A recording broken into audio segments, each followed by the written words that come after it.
Millie, I read something that you wrote in a statement that I found really powerful. And you wrote, I came upon my understanding of the essential nature of form and color in a sudden revelatory moment. So I'm kind of curious, you grew up on the West Coast, you went to the Vancouver School of Arts, but this surely must have been long before that.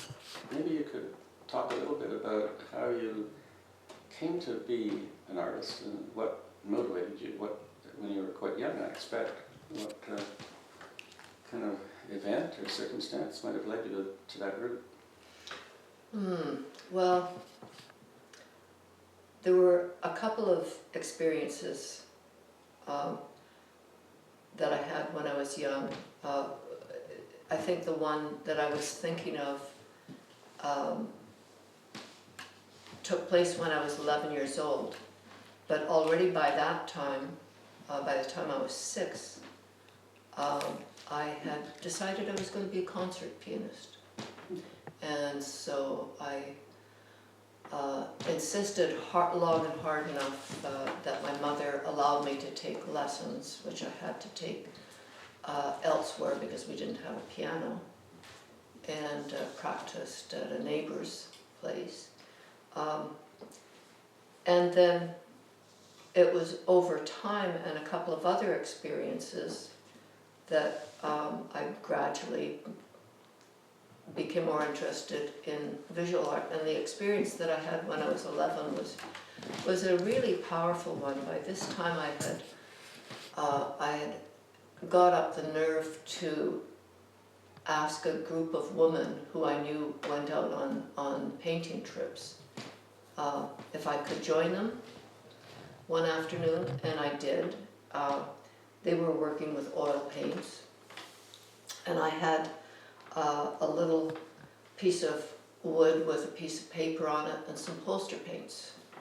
And they chose this fast-running creek with these huge, beautiful boulders to park themselves around so that they could paint the water flowing over these multicolored boulders, and just full of color that was just racing through the water. And I realized it was way beyond my skills or my materials, and so I turned around and started painting the mountains and the trees behind, because we were living at the foot of mountains there. And I worked on it intently for the afternoon and brought it back to my home and put it on my desk to change for dinner. I turned around, I was changed my clothes. A minute later, I looked at this piece of paper sitting on the desk, and it was like an electric shock, actually, because at first I didn't recognize it, and then what I saw was a sheet of paper with various shapes of various greens. And I knew I wasn't looking at trees or mountains anymore.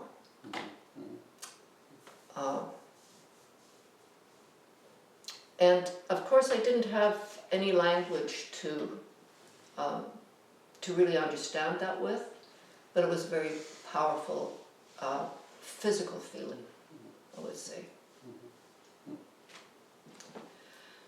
So that was probably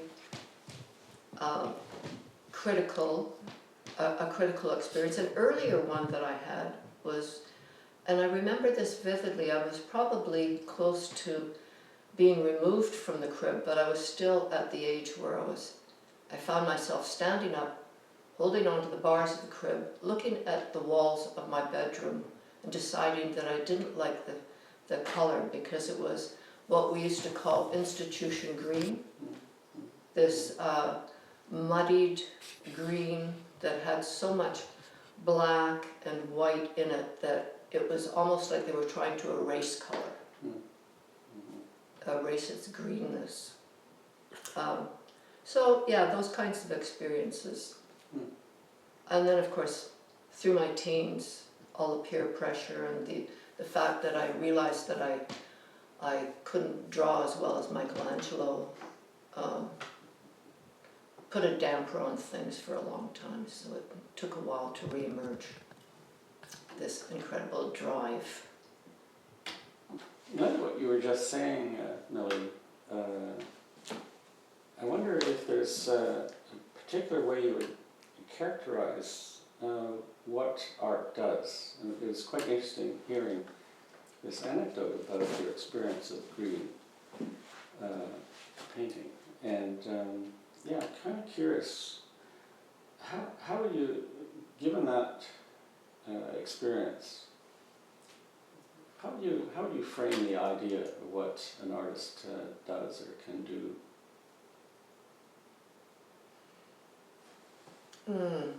If we start from that kind of an experience, sort of fresh out of the egg, the artist begins to emerge. It, for me, and probably for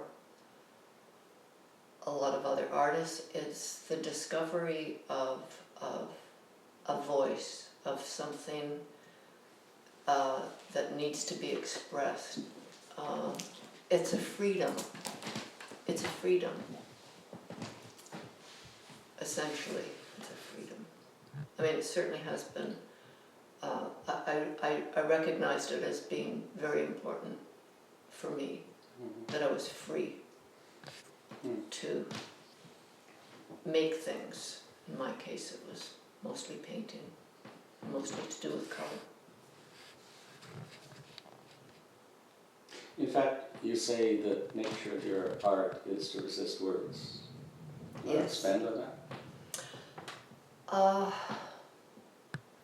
Well, because it's abstract, and because it's, it's abstract because words have a way of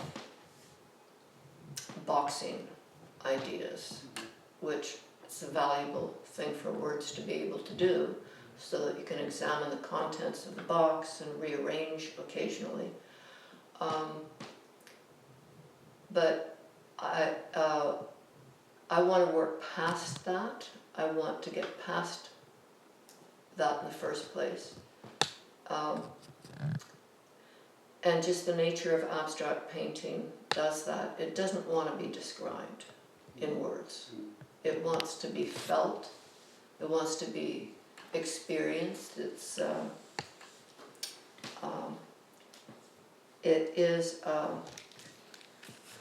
can be an extremely cerebral experience without being an intellectual one.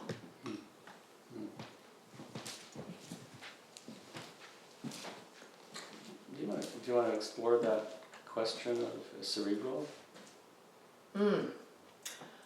Well, knowing that the mind that we think with is connected to the body, it's a total package we're working with. We work with our entire bodies and our entire being, and by cerebral I include the visceral and the spiritual and everything that the body envelops and the way it experiences things. So by cerebral, perhaps more specifically, I'm talking about or thinking about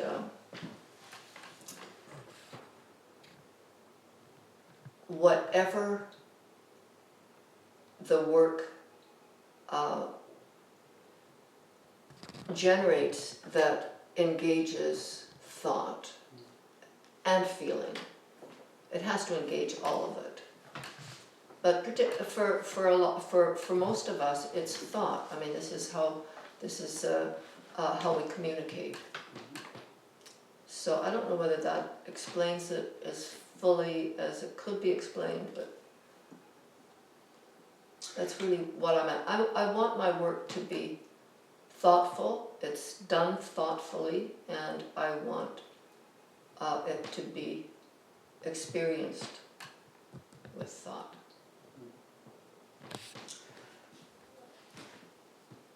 Thinking about experience, I'm interested by something that you said, that you feel it's extraordinarily necessary to always keep yourself off balance. So if thought tends to be a process of logical consequence, the thought of being off balance would seem to inject something else.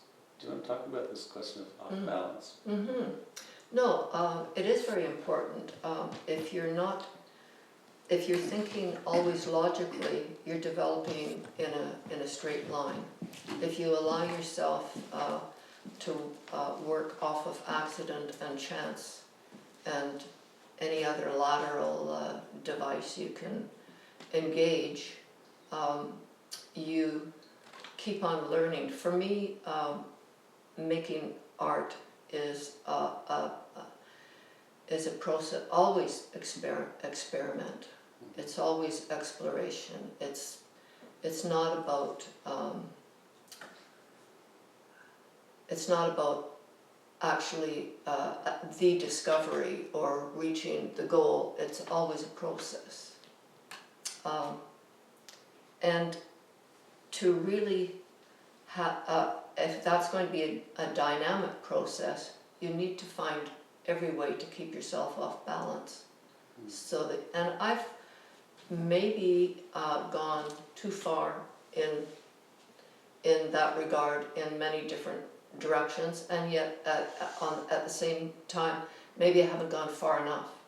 It's always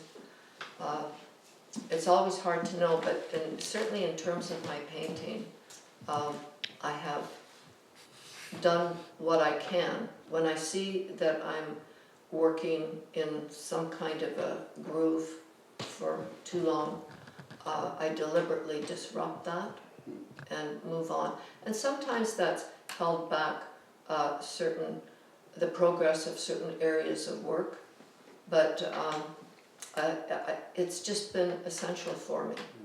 I mean, I've been doing this for 50 some odd years, and I hope to have a few more good years left.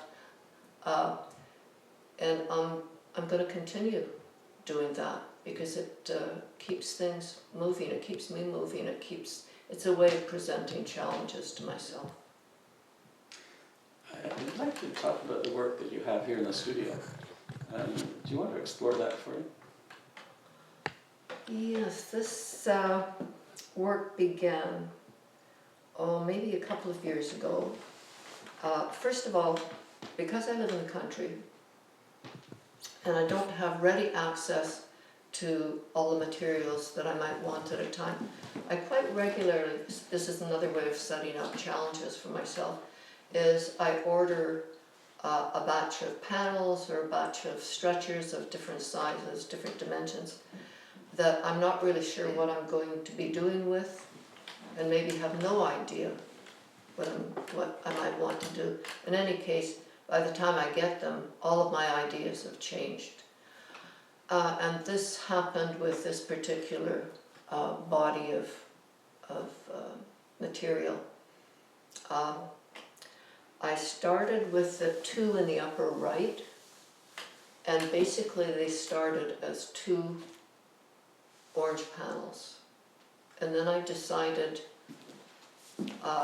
that one of them had to have this vertical stripe on it.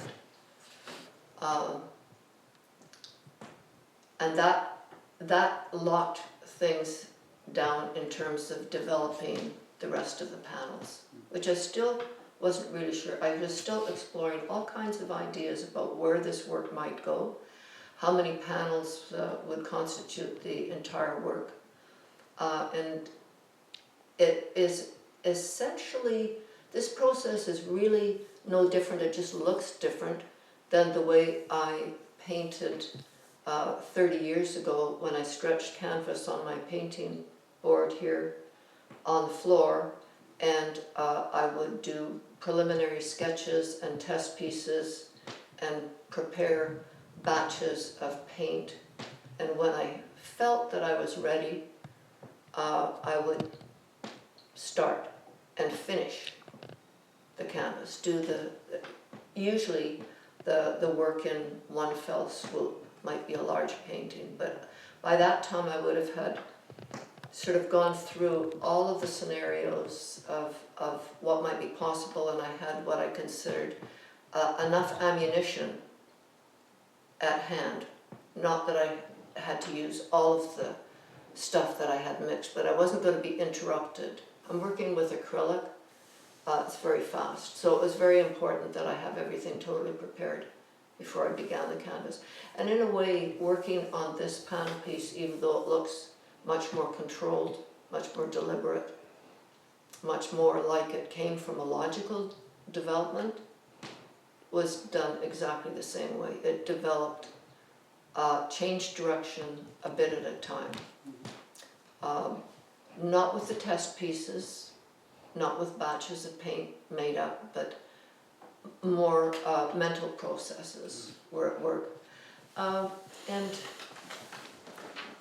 so I started instituting certain rules as I went with this particular piece. And all of my work is, I have another panel piece that's started out quite differently. But this one, yes, very quickly it developed into the notion of having two colors. Well, actually, what the title of the piece gives the whole thing away. It's 12 panels, 36 colors. Because even though at first glance the greens might look the same, the ground greens might look the same, they're not. And the same with the other ones. So it's a way of getting the eye engaged, and as was mentioned earlier,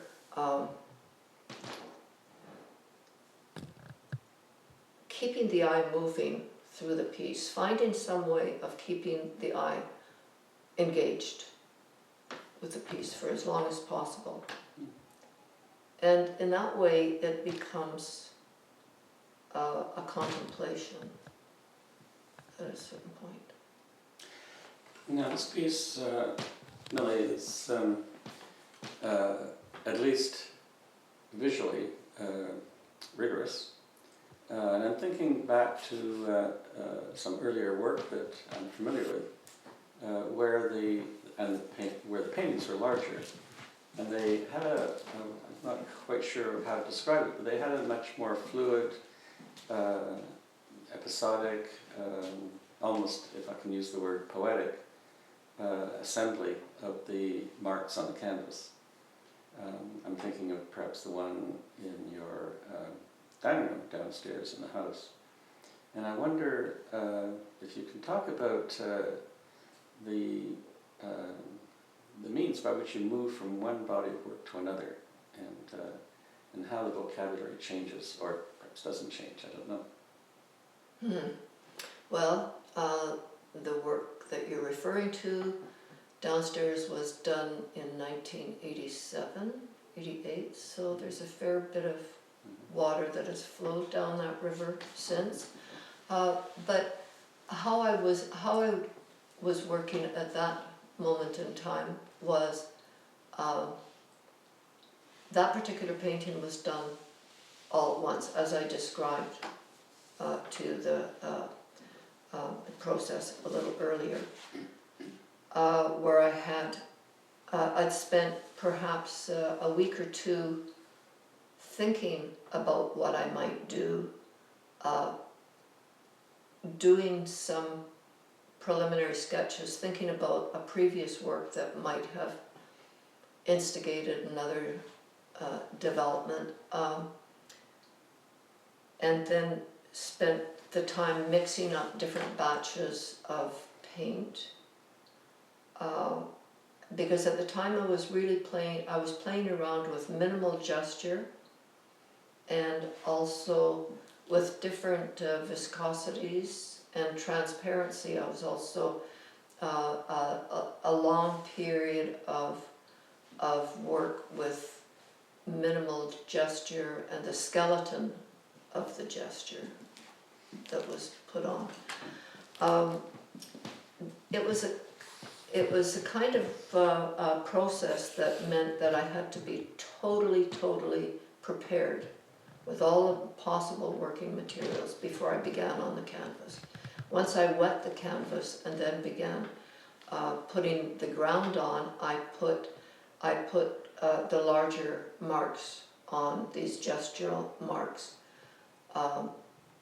that the painting construction is constructed with into the wet ground, and had to work really quickly to correct any flow that was too much, because it's basically a very like working with watercolor, only working with a range of viscosity through gels and mediums as well as water.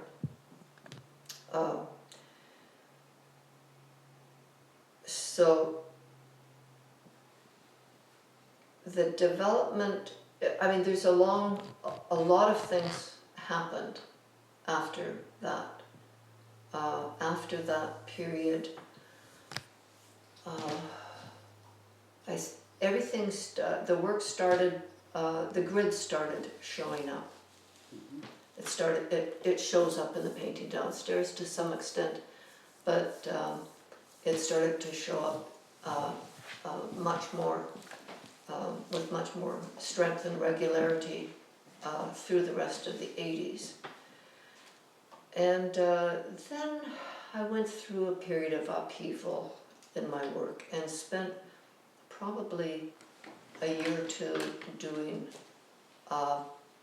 collage work, collaging test pieces, turning them into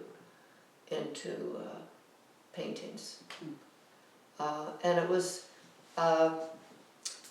a way for me to contemplate, think about what I was going to do next, because I was sensing a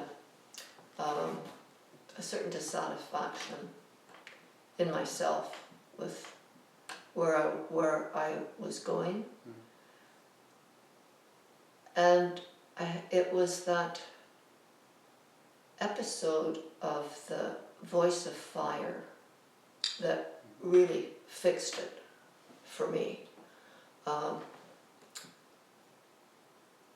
I realized that I needed to go back to the simple grid, the simple orthogonal grid. So I spent a lot of time there, and now when I look back at it, I see that some very strong works came out of that period, but it was not the easiest place to be working for a lot of reasons. And when I look back at it now, I see it as a holding pattern. And it was, so coming out the other end of that period actually didn't take place until I'd gone back to do art history. And after getting a BA in art history, I went on and got a master's and did a thesis on color in the grid of contemporary painting. And that whole process freed me from the grid in a particular way. The grid is still obviously there, but it's a very different approach that I have through my work. And I've done several bodies of work since, just in the last few years, that are going off in some interesting new directions. Here's perhaps a curious question, Melina. It arises just out of what you were saying a second ago. I'm thinking back, so when you think about the experience of studying art history and seeing the relationship that developed with respect to your practice, would you be interested in going back to when you studied art originally at the Vancouver School of Art, when you were studying, I guess, at an art school, studying painting, and how the two experiences seem different in retrospect? I mean, this is a long, goes back many years, but I just wonder how you see that experience at the Vancouver School of Art now, in retrospect, after deploying art history. Well, it was a great experience. I went to school at, I think, at the right moment, but it was an overwhelming experience for me. It meant that I had totally changed the direction of my life, just having discovered art school. At the time, I was not in the least interested in art history. Anything beyond, back beyond Impressionism. I think probably because of my strong interest in color. And of course I was very interested in Bauhaus. Those were big influences for me when I went to school. But I didn't have any patience for anything beyond that. I was way too busy trying to catch up with myself in a way, because I didn't come from an arts background. Grew up in a small town, mining town, with in a family that wasn't particularly interested in art. So it was a whole new world that I was stepping into. And it was enough for me just to be in the moment and learning what I could. I also, I was working by the time I got into third year, had to work a couple of days a week, 2 or 3 days a week, to support my class time. And then looking around after having had the experience of Roy Kayuka as my painting teacher for 2 years, whose essential philosophy was to let us all do whatever we wanted to do, and then he would, I mean, basically we were let go. And the other instructors were still old style, that have a still life for a model set up in the middle of the classroom, and the instructor would go around and actually take the paintbrush out of your hand and make corrections and improvements. Roy didn't do any of that kind of stuff. And the other instructors would come into the classroom and sort of titter at some of the things that they saw going on. But that's where guys like Michael Morris got their start, and me, and a few other artists who were obviously influenced by Roy's teaching.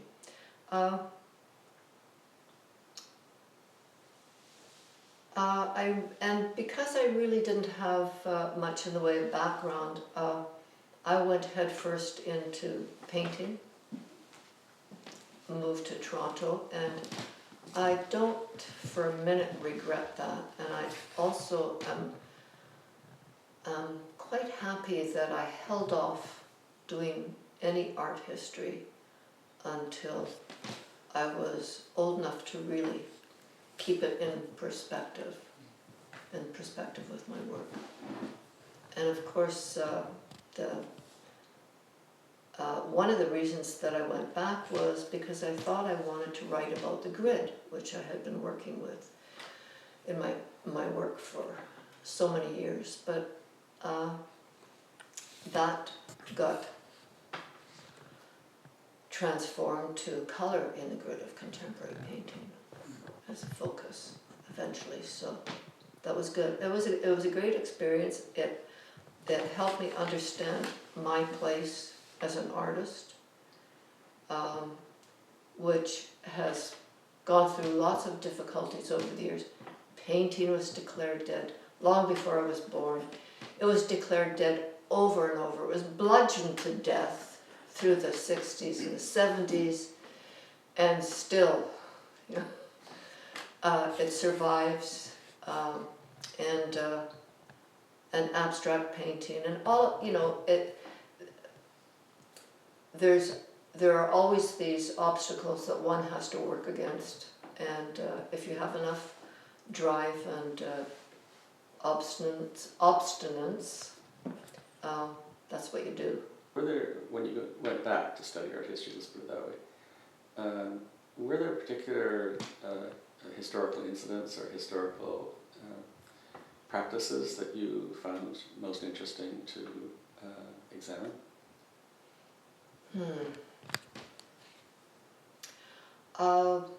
Well, I went to Queen's, which is very strong on Renaissance and Gothic and medieval art and architecture and Baroque. And yeah, I actually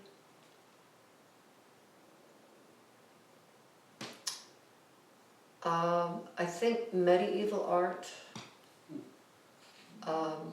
had an enormous impact on me in that whole period of development before it was called the Renaissance, before it became called the Renaissance. Fascinated me, the art and architecture. And then Rembrandt.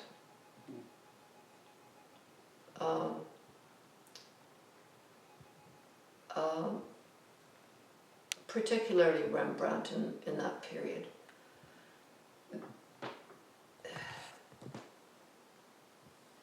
Yeah.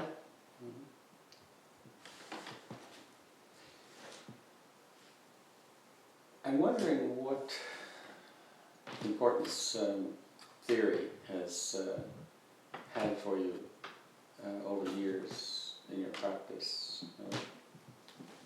It's become a very powerful tool for many artists, and I wonder how you relate to it.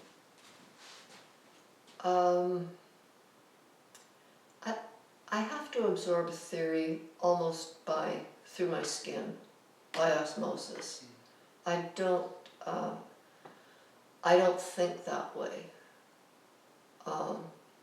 Never have, and even with all the critical studies that I had at Queen's, and I had some great courses. I had courses that dealt with everything around art except art, and they're very valuable. But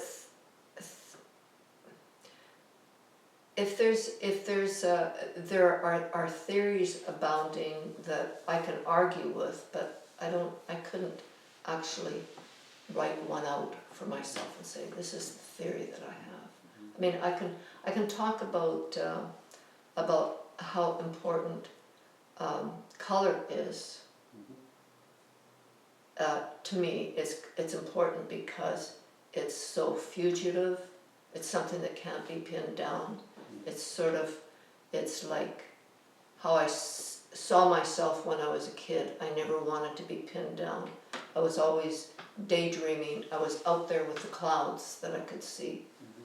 I was elsewhere, and I could be that way. I could be elsewhere through my mind and my imagination. So theory interests me, but somebody else has to develop it. It's not going to be me. You actually said that, in a statement, you made the point that for you, color is elusive and at the same time physical. And wonder if you could explore that statement for me a little bit. Well, we see it as physical. We have to imagine it being physical when we see a colored object. It doesn't matter what the science behind it is. That's the way we have to experience it. Otherwise, we'd be stopped dead in our tracks trying to get through the world, because the world is full of color, and we depend on our ability to see it, to distinguish everything that we walk through in the world. But it's fugitive in a particular sense in painting, because of that. To get back to how you see color when you're walking outside in the forest, is you're experiencing every little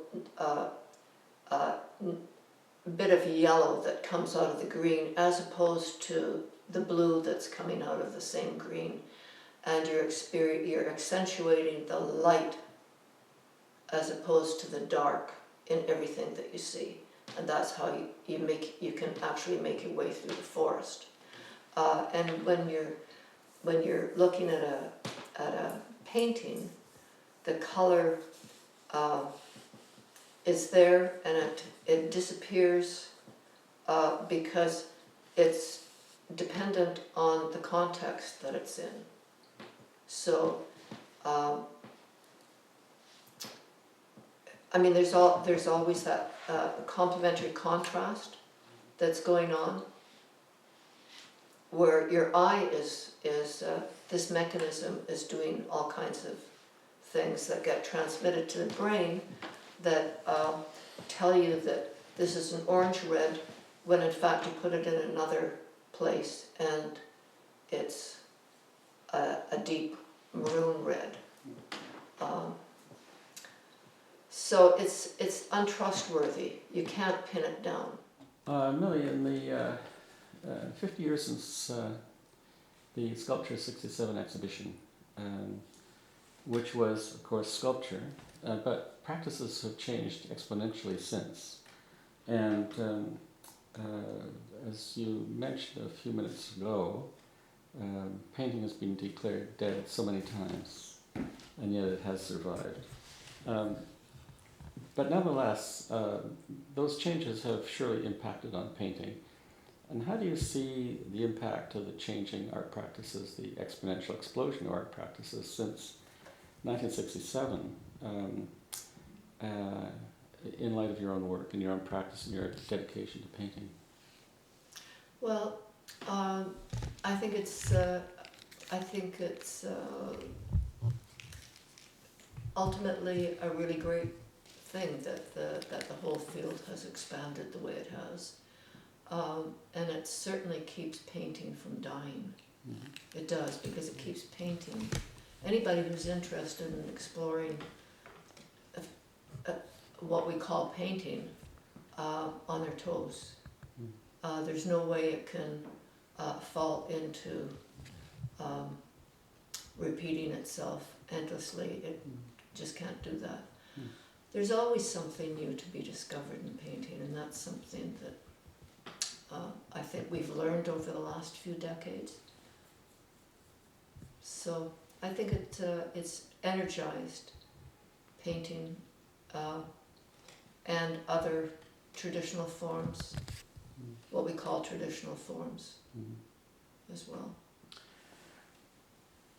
In fact, one often wonders whether there's a larger sense of purpose at any one moment in the history of art, certainly in the development of practices. And one of the terms that is often applied to this question is zeitgeist, and whether there is some kind of dominant discourse or some thread that would appear to run through some sense of intention with respect to many practices developing through the moment. And I wonder if you have any thoughts about what might be considered a thread or a discourse that runs through contemporary practices, and whether you find yourself involved in that or engaged with it.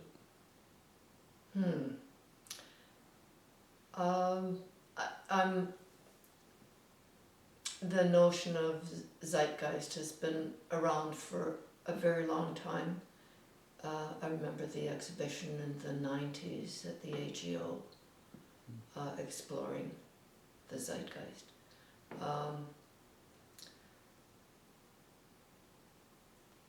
And if there is a spirit of the time, it has, just because of the expansion, has to be much more diverse. It has to be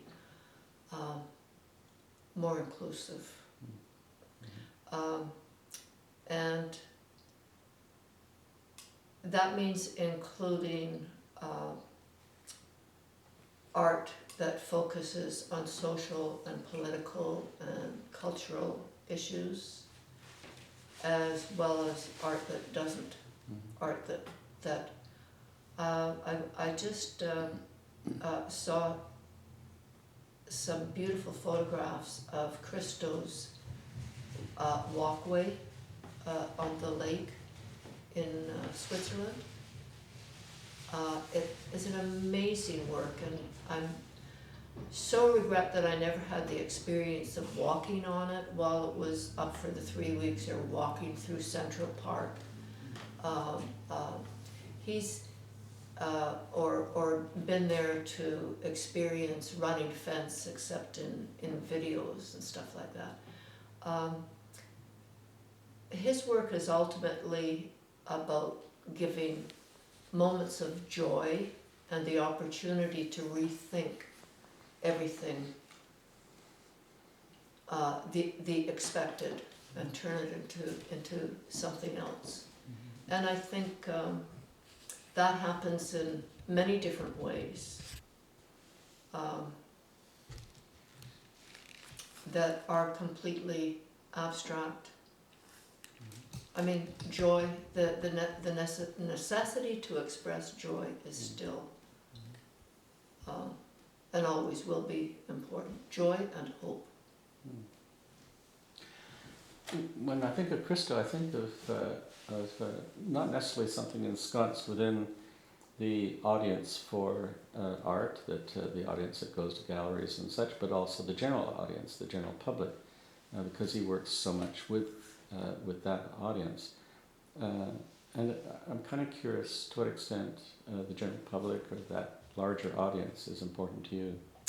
Yeah, that is interesting. I guess Christo has found a way a long time ago of pulling all kinds of people who would have said, I'm not interested in art, into his work, and probably changing their way of thinking about the world and about art forever. I am not working with the same kind of tools and materials that Christo is, and because my work is usually found in galleries, in places where people who are interested in looking at art will find it. It's much more limited than Christo's, but I still hope that, and I'm happy when I meet people who discover it and don't know anything about art, but they are responding to what I do. Joy and hope. They feel things. Yeah. When we talk galleries and we talk art, we're also talking curators. critics, art historians, gallerists, you name it. We're talking the art system. And I wonder if you have any thoughts about that system within which, of course, your work circulates.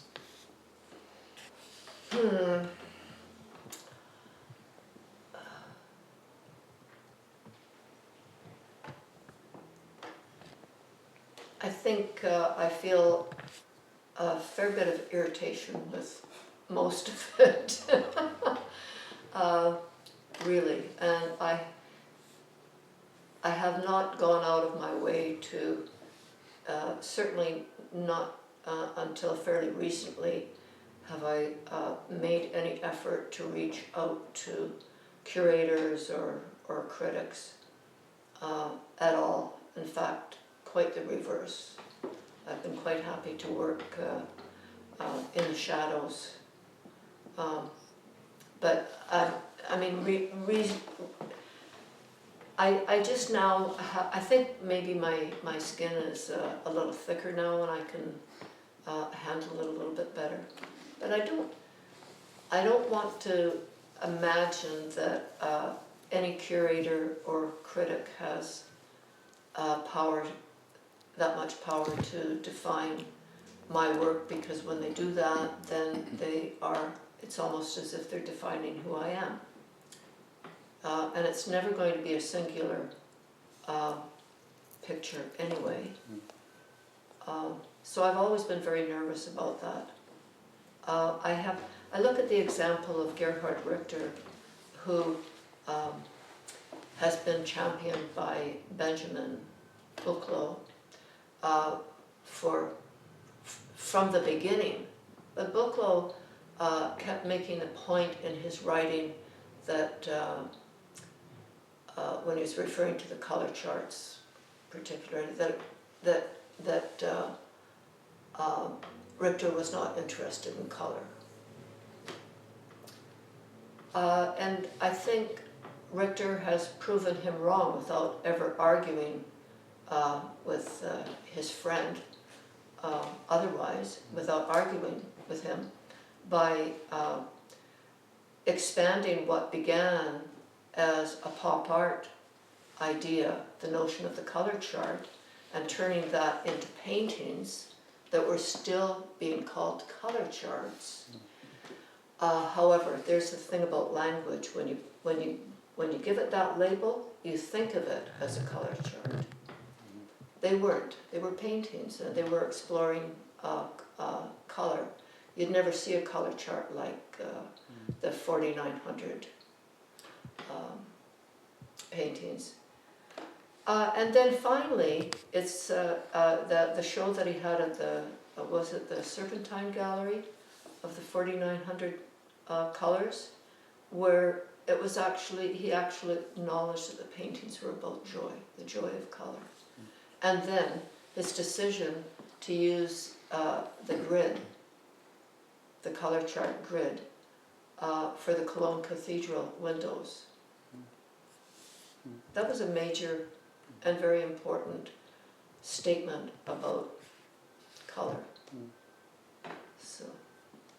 So I mean, that's just a very lengthy way of explaining what can happen. And of course, Gerhard Richter was wily enough to understand that he had to let it happen, and could find ways around it eventually. Amelia, you're not simply in the studio. You're actually quite active in the communities, various communities that you engage with. And I'm kind of curious what the relationship is between the time that you need for the studio and the time that you need for these much more active engagements in the communities. Do you want to talk about how you work between those two worlds? The balance changes constantly. I mean, really, when I began, even when I was an art student, I was on the student council. As a young artist, I was on the founding board of Vedicule in Montreal. And that was a very extremely active period. It unfortunately tipped the balance a little bit too far away from the art making time that I needed, but it needed to be done, and I suffered a little bit of burnout after that. In fact, it was quite severe burnout for a number of years before getting back into an active community role, or several active community roles again. And at a certain point, it was also because there was this, as I said, particularly when I was working with the grid, now that I read that as being in a holding pattern, where I was continuing to explore things, but I really wasn't sure where anything was going and what my relationship was in the art world, that community, directly with my art. And the necessity that you have when you live in a small community to get involved in community actions. So I've been involved in local, regional, national, all kinds of. I still am. I was on a food policy council for 2 years, which was an incredible learning experience for me. And that was as a result of starting a local group called Grassroots Growers. It's still going strong, with the intention of encouraging local and organic food production in our area. And so then I found myself sitting on this larger board. But I've had to pull back now because I need to spend more time in my studio and dealing with my work in other ways. So I've narrowed things down strictly to art-related groups, and I'm still over my head with those. But it keeps me thinking. I've developed along the way a lot of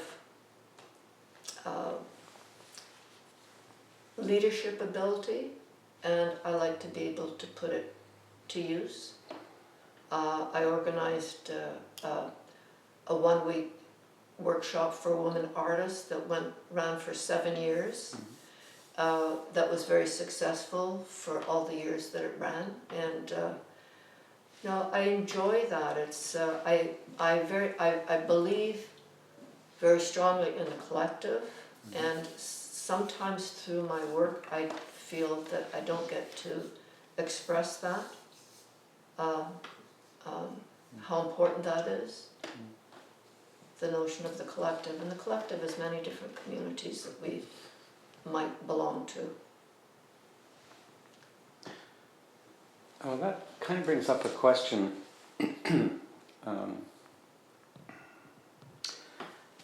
You were, as a young artist, emerging in the 60s, and this is an era which is perhaps hard to remember. It was extraordinarily male-dominated. We still have a lot of male domination here and there, but things have changed considerably. But when you were a young artist, you were faced with, I would imagine, a number of glass ceilings as a woman artist. And I'm kind of curious how you dealt with that. Your activism would seem to be a consequence of that experience, but maybe you can explore that for me. I suppose the activism is, and it's probably a better and more positive response than simple anger at the kind of treatment that we had to endure in the 60s. I mean, the 50s were even worse, but the 60s were, just thinking of the experience of Carmen Herrera, the artist in New York, who has just had a major retrospective at the Whitney Museum at the age, she's now 101 years old. She had her first serious exhibition at the age of 96. And this is an artist who knew Ellsworth Kelly in Paris, and knew all of the abstract expressionists in New York, and was in that circle, and had been told by a well-known female gallery owner that I love your work, but I can't show it because you're a woman. And she continued to work, and amazingly has resurfaced. So, I mean, that was the 50s. The 60s, the 60s were really tough, and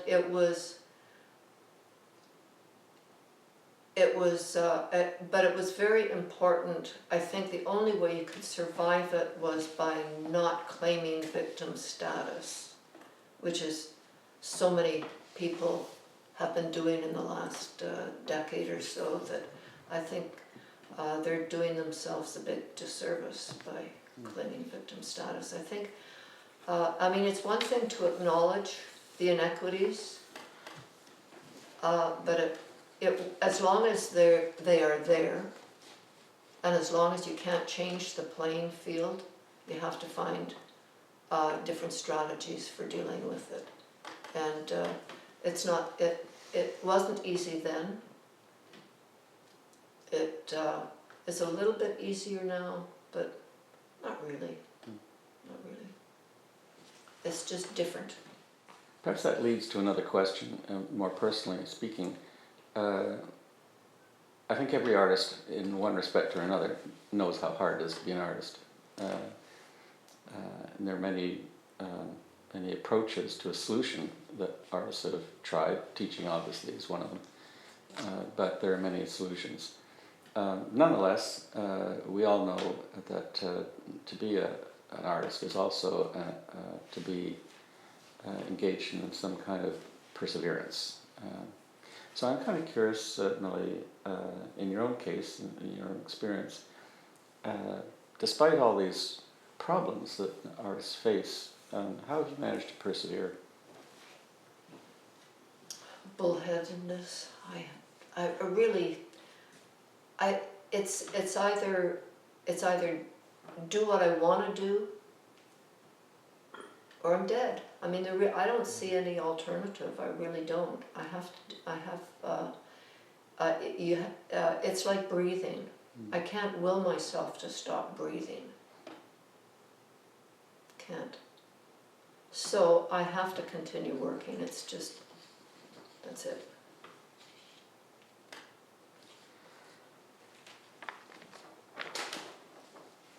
The world has become technologized, you might say, which might seem far removed from the painting studio. But I'm kind of curious to what extent current technologies, particularly those that have arisen in the last 10 years or so, social media and such, how they've impacted on your sense of being an artist in the studio. Well, social media aside, because I have not had time for any of it, I'm quite busy enough connected through email to anybody that I want to connect with, and I much prefer the personal, direct communication rather than. I don't have a need for groups. I don't have a need to make Twitter statements and deal with blowback from that. Just don't have time for that. And because I belong to so many, I'm involved with so many groups. There are specific group things that keep me busy through email.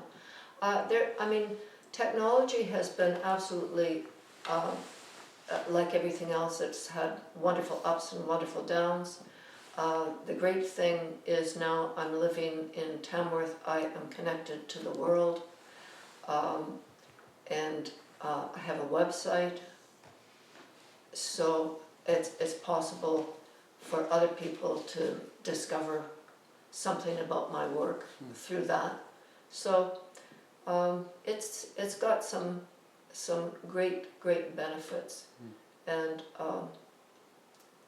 yeah, and even though I'm not using much of it in any other way, I see the value of it. One last question.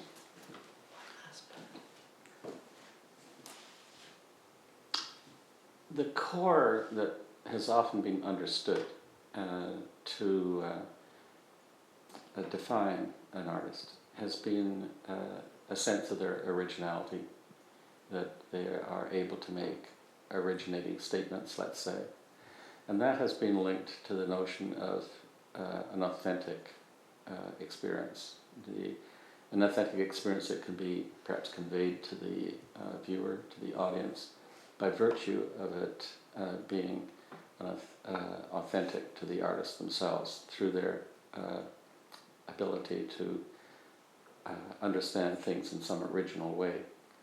But the notion of originality has been called into question in many respects over the last several decades, through theory perhaps, but also through the changing nature of the society that we're in. Thinking about your experience today, Millie, and how you understand yourself as an artist, how do you see this question of originality in whatever changing form it might be taking place, and the related notion of authenticity, or the ability to make authentic work? Okay. Originality, don't think it exists. We build on the backs of all previous experience and everybody else's previous experience. And the idea of making an original statement is, you can't, all you can do is rephrase things that have been said, because essentially we live, even over time and development, we live in the same world. And have the same bodily concerns throughout our lives. And what, I can't look at, look at my own self in terms of originality or authenticity. That's really up to time, maybe. It's only probably 10 years ago that I could actually look back at the body of work that I had done up to then, maybe 15 years, and realize that there was a trail, there was a path, there was an obvious journey. It wasn't just all over the map. There was what looked like a plan, which I was not aware of. And so I'm comfortable now. That's a great relief to know that there is some kind of sense to be made out of my work. And if there's a sense of authenticity to my work or anybody else's, that's really how it comes about, is when all of that stuff gets sorted out and put together. And some artists are perhaps more more able to articulate than the core of what they are doing and who they think they are more directly. But it's still always, it's just like responding to artwork. It's that halfway point that matters. It's how the responder, how the viewer is experiencing what's in front, not what the artist says about what they do. I never thought that I would agree with Barbara Rose on that, a statement that she made in the 60s sometime about something to do with artists are not the best people to talk, best way to understand. What artists say about their work is not important. Something like that. Shouldn't be paid attention to. Well, it should be paid attention to, but not unduly. Because you can try and build a myth around yourself. Or not have any idea whatsoever because you're so busy living in the moment. I mean, there's a lot of stuff in between, and I guess it is up to art history to sort that out.